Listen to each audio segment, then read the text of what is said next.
Let's go back to where it all started in season one. Things got tense because Jenny and Austin both found out what Georgia was keeping from them. Jenny found out Georgia murdered her ex husband. Austin found out Georgia was hiding letters from his dad, who was in prison. So, feeling betrayed, the two of them ride off at the end and head to Jenny's father, Zion's house. During this time with Zion, he discovered Jenny's self harm, and I thought he handled it with such delicacy and care. Love his character, so he encouraged her to go to therapy. Jenny begged him not to say anything, but he struggled with hiding this from Georgia. So the compromise ended up being she and Austin would have to go back to Georgia's house. Jenny and Paul got engaged. He's the mayor of the town. He moves in with her. Things are going pretty well with them. Georgia eventually finds out about Jenny's self harm and supports her, and over time, they get back on good terms. So, the Fuller family Austin and Zach, who is Austin's former bully, become friends once Austin finds out about Zach's dad being in a vegetative state. So, both of them bonded through not having their dad around.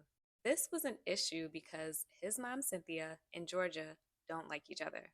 We meet Austin's dad, Gil, who we find out was in prison for embezzlement, and he shows up ready to terrorize Georgia. They added some flashbacks of their past relationship. He seemed to really love bomb her at first, then it turned into an abusive relationship. So, in order for Georgia to get away, she framed Gil for embezzlement, and that's how he got sent to prison. At one point, Cynthia saw Gil get aggressive with Georgia and blocked him from getting an apartment in Wellsbury.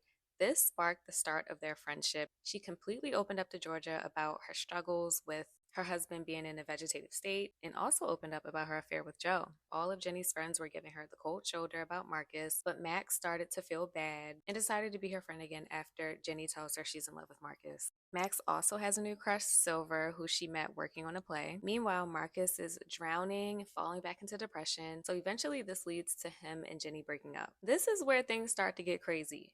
One day, Austin is at Cynthia's playing with Zach, and Georgia comes to pick him up.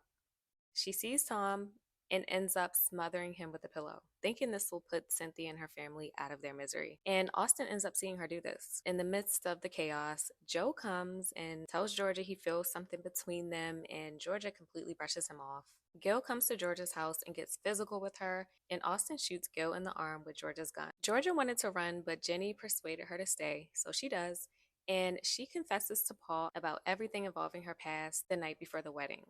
He doesn't take it well at first and leaves, but the next morning he comes back with law enforcement and they get rid of Gil. And now it's time for the wedding. Everyone's having a good time, but things get interrupted when Georgia gets arrested during the reception for the murder of Tom Fuller, which is Cynthia's husband.